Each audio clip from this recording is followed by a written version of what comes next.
Okay, so to continue on from the last video, we ended off by talking about these two derivative formulas.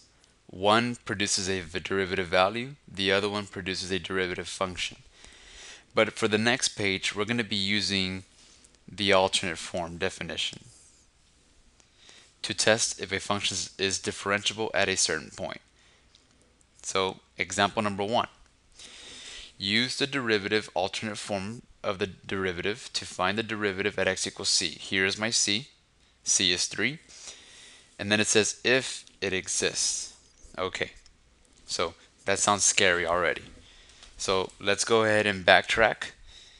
F prime of c, the limit as x approaches c of f of x minus f of c all over x minus c.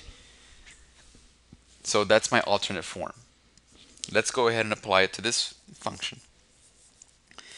So we have f prime of 3 is equal to the limit as x approaches 3 of 2x minus 6 absolute value minus the absolute value of 2 times 3 minus 6.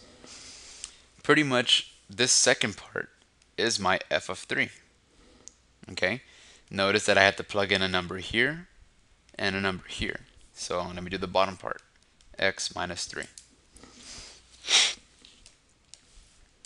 So let's clean this up a little bit. So it's it's the limit as x approaches 3 of the absolute value of 2x minus 6 minus this is 6 minus 6, 0. So it's really just minus 0. So I don't need to write anything there. And then just go ahead and just clean this up, and that's x minus 3. Now, it may seem like a simple limit problem. If I substitute the 3 into the x's, I have a big problem. I get 0 over 0. 0 over 0 tells you got to do something stupid. Okay, so let's go ahead and do something to this function. Notice that I have an absolute value. I'm going to rewrite the absolute value. So I'm going to go ahead and bring this out to the side. I'm going to write the positive version first. And I'm also going to write the negative version. Okay, let's test it just to make sure that you guys are on the same page. If I plug in 3 here, do I get 0?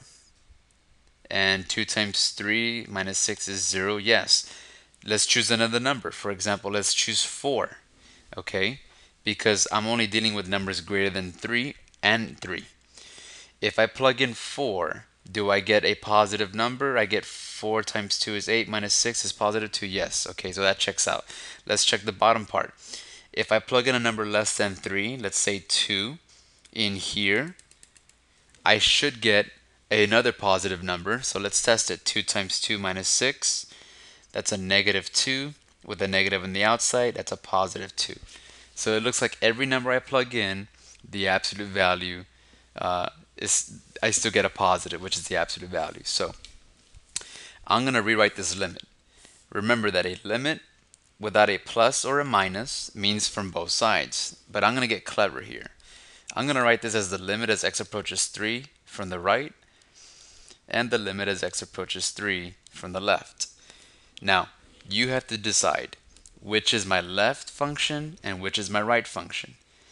The yellow is my right function because numbers greater than 3 are coming from the right of 3. And the green one represents my left function. Numbers less than 3 are from the left of 3. So let me go ahead and write this. So in green I have this function 2 minus 2x minus 6 all over x minus 3, and the top function I have it in, well, I can't use yellow, so I'll use blue. 2x minus 6 all over x minus 3. Okay, now don't substitute, because if you try to plug in 3, you're still not getting anywhere. I have to factor. Notice that 2x minus 6 has a common factor of 3. So I'm going to factor a 3 out from the top, which gives me x minus 3. No, I'm sorry, not 3, 2. 2. And we see that I can cancel terms, and I'm just left with 2, and the limit as x approaches 2, I'm sorry, x approaches 3 of 2 is just 2. Let's go ahead and figure out the left side. If I factor a 2 out from the top of this function here, then I get negative 2 in parentheses x minus 3 all over x minus 3, and I forgot to write the limit as x approaches 3. Well, same thing happens here. I can cross out x minus 3's, and the limit is negative 2. So, all that stuff that we did in limits had a purpose. Does the right side limit and the left side limit equal? No. The limit does not exist, which means not differentiable at x is equal to 3. Letter B. Letter B, we're going to use the same definition. We're going to go ahead and, I'm just going to go ahead and write it like this. F prime of 2 is equal to the limit as x approaches 2. I'm using this formula way up here. Okay, if I go too fast, just do a quick pause. Let me go ahead and come down here. Of the function minus 2 plugged into the function all over x minus 2. Well, 2 minus 2 is 0, and anything to 0 to whatever power is still 0, so I really just have the limit as x approaches 2 of x minus 2 to the 2/3 all over x minus 2. Okay, if I plug in 2 right now, I have a huge problem. I get 0 over 0. But I'm going to get pretty tricky here. I'm going to get very clever. So this x minus 2 is raised to the 2/3 power. Let me go ahead and erase this. 2/3 power.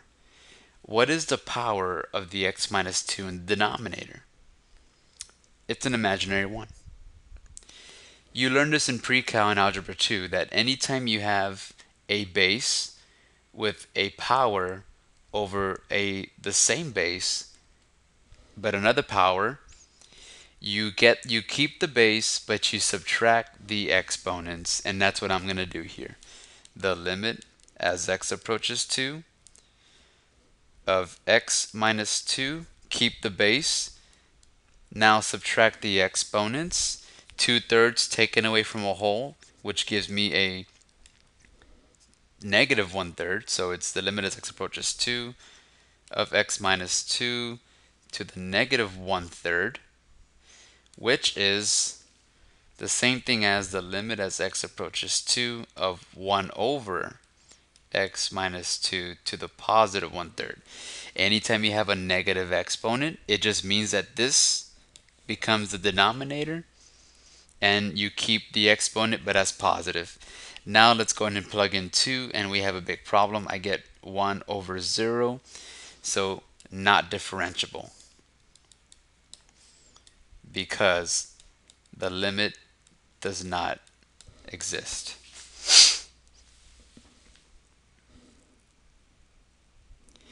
Last one. Okay, so for part C we have